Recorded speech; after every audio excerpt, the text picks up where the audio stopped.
Apa benar aktivitas manusia menjadi pemicu pemanasan global?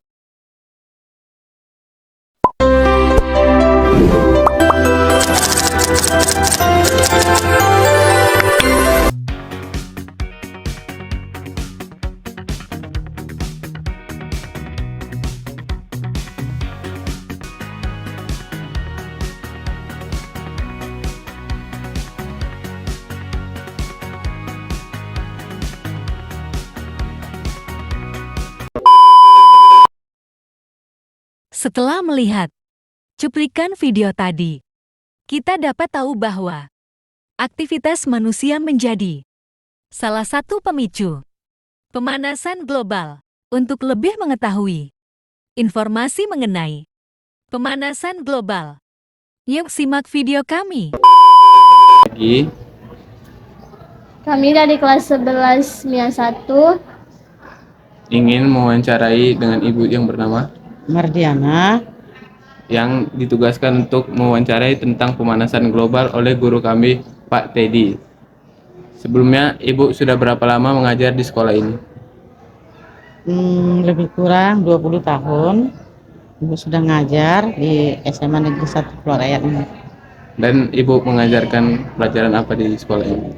Kebetulan ibu bidang studi biologi. Sini ingin mewawancarai tentang pemanasan global.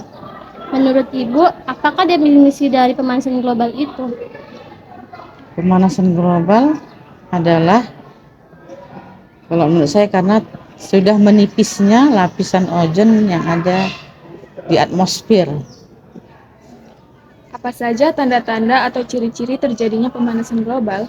Ciri-ciri atau tanda-tanda pemanasan global itu biasanya adalah pertama, karbon dioksida jumlahnya lebih banyak di atmosfer, adanya perubahan iklim dan cuaca yang tak menentu, meningkatnya suhu rata-rata di udara yang semakin panas, kenaikan permukaan laut, dan adanya pengurangan tutupan salju. Bagaimana proses terjadinya pemanasan global? Proses pemanasan global terjadi berawal saat timbulnya macam emisi karbon dari berbagai aktivitas manusia yang menimbulkan dampak yang disebut efek rumah kaca. Menurut Ibu, apa yang dimaksud dengan efek rumah kaca? Efek rumah kaca adalah fenomena alami di mana gas-gas tertentu di atmosfer bumi menyerap dan memancarkan kembali sebagian dari radiasi panas yang dipancarkan oleh permukaan bumi. Kemudian efek rumah kaca itu kan salah satu penyebab salah satu aktivitas manusia yang dapat meningkatkan konsentrasi gas rumah kaca di atmosfer sehingga melebihi konsentrasi yang seharusnya. Beberapa aktivitas manusia itu salah satunya adalah pembakaran bahan bakar fosil, contoh seperti kayu, batu bara, gas alam, minyak bumi, dan bensin. Kemudian yang kedua, pembakaran hutan dan lahan untuk perluasan pertanian dan perkebunan. Yang keempat, peternakan ternak seperti sapi, domba, dan kambing. Ternak ini mengeluarkan gas metana dari proses pencernaan mereka. Gas metana memiliki potensi pemanasan global yang lebih tinggi daripada karbon dioksida. Yang berikutnya, penggunaan pupuk kimia. Pupuk dan pestisida ini mengandung nitrogen yang dapat berubah menjadi nitrogen dioksida saat terpapar udara. Berikutnya, penggunaan alat pendingin. yaitu seperti AC, ya, atau kulkas juga. Alat ini menggunakan zat kimia yang disebut dengan freon sebagai pendingin. Freon ini adalah kelompok gas rumah kaca sintetis yang sangat kuat. Apa akibat fatal dari pemanasan global?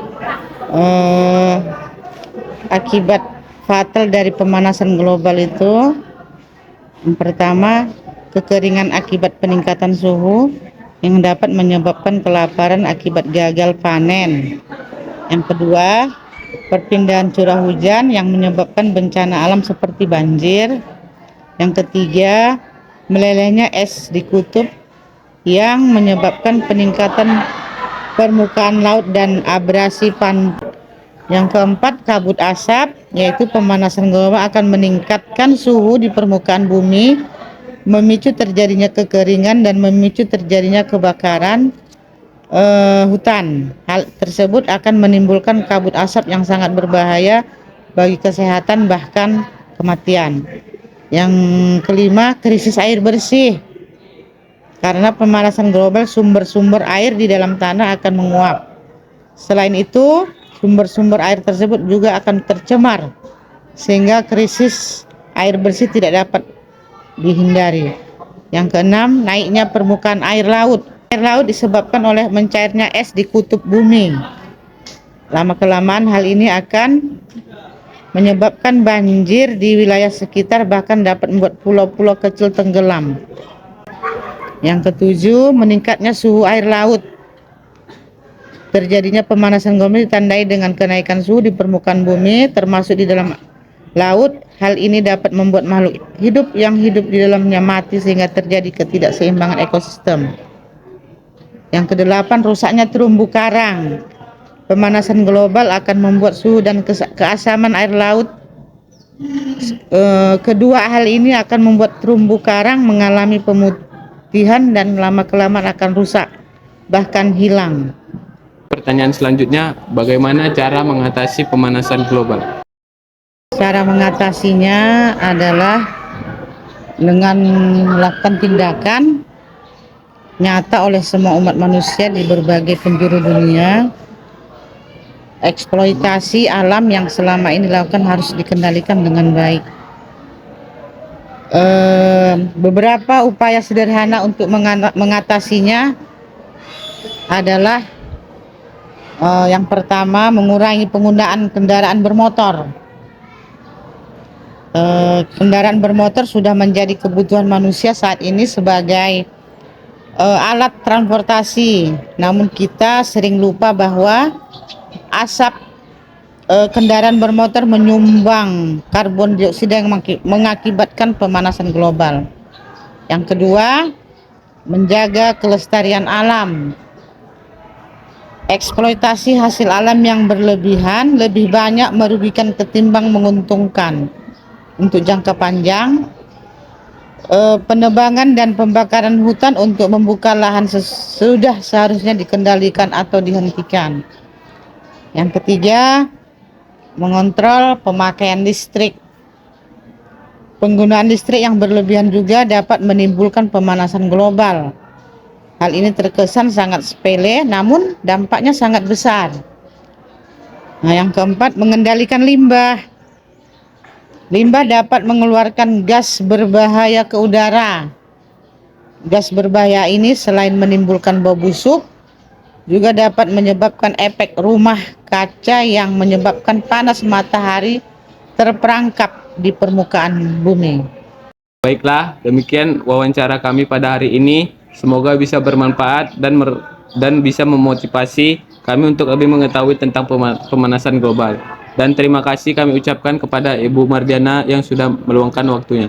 Kami akhiri dengan Wabillahi taufiq wal hidayah. Wassalamualaikum warahmatullahi wabarakatuh. dan selamat siang. Terima kasih.